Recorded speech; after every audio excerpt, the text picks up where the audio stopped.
аав өнгөрсний дараа надаа өвлийн улирал маш аимшигтай санагддаг байсан.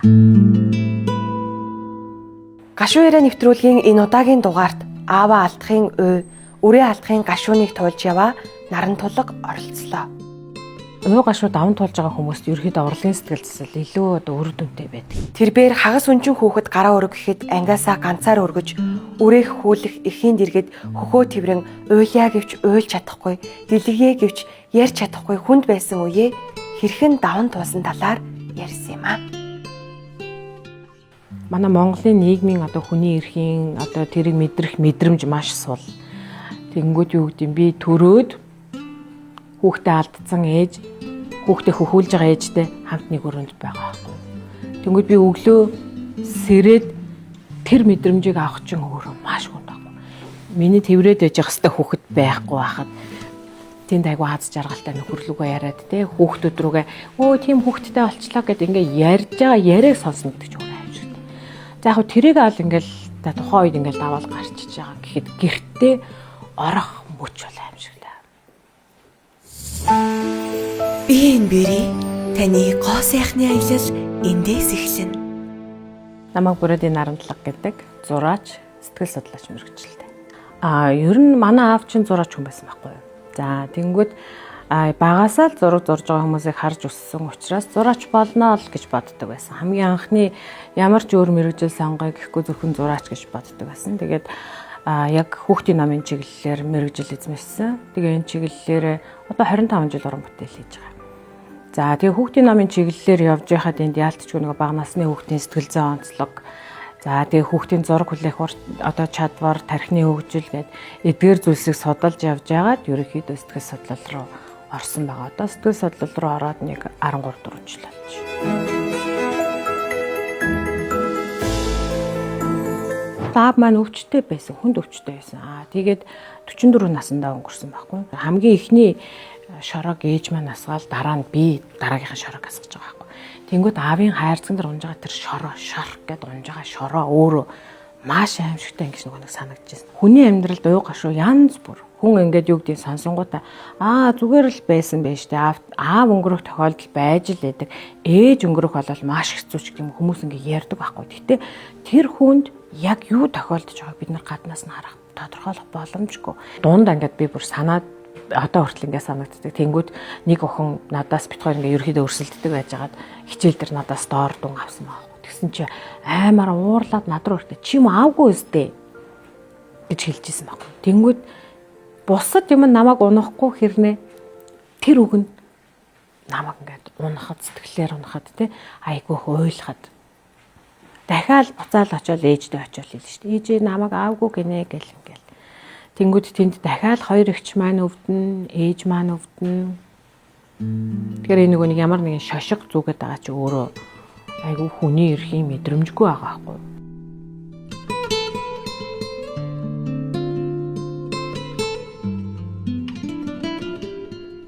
Энэ нэг хагцал гэдэг сэдв чи өөрөө айгүй юм өргөн утгатай. Би гихчнэн 16 онд хүүхдээ алдсны дараа би энийг даван тулгаа зөндөө сэтгэл засалд явсан. Тэнгүүт дахиад ингээл ярингууд яг тэр өдрүүд ингээл дахин мэдрэгдэж байгаа юм бас л аимшигтай. Тэгэхээр нэг уй гашуг хүн насан туршдаа л авч явдаг гэдэг чинь. Энэ л бах та.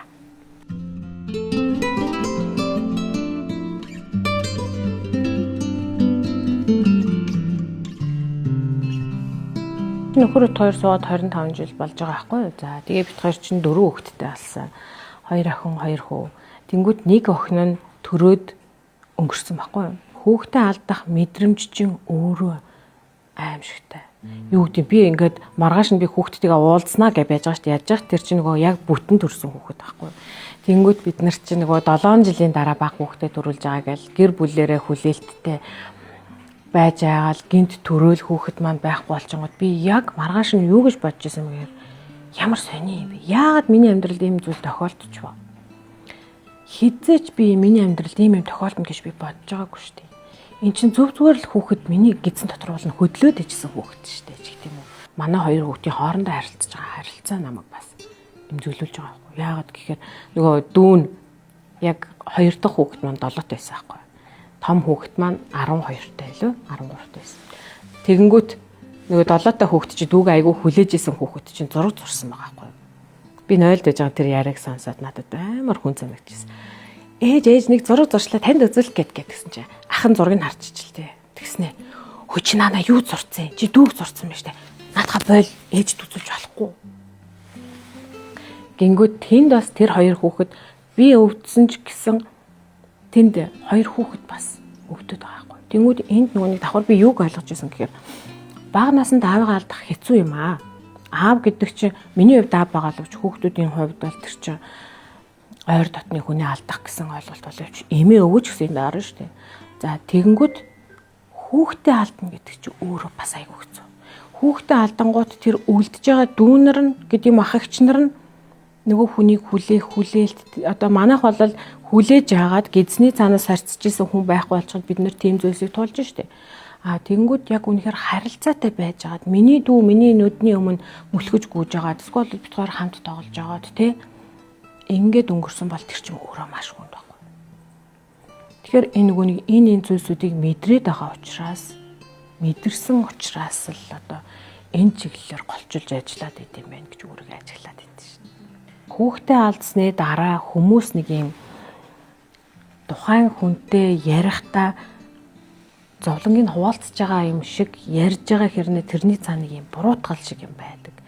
Би юу хийгээд энэ хүүхэд ингээ явчваа. Би яг юу буруу хийчихвэ гэдэг би зогсоо цагаа өдөр шөнөгүй бодож байхад эргэж ирж байгаа хүмүүс сэтгэл зүйн дэмжлэг өгөх гэж байгаа хүмүүс миний найз гайгүй юу? Арай л хичээл хийчихжээ тий. Чи давхар тааж олон хэмэнд яваад байсан юм аач гэдэг юм уу. Энэ үгнүүд намайг тайвшруулах гэж мэдээж хэлж байгаа гэдгийг бол ингээ ойлгож байгаа. Гэхдээ эргээд юу өгдөг вэ гэхээр чи буруутай штэ гэдэг мэдрэмжийг дахиад давтаж өгдөг байгаад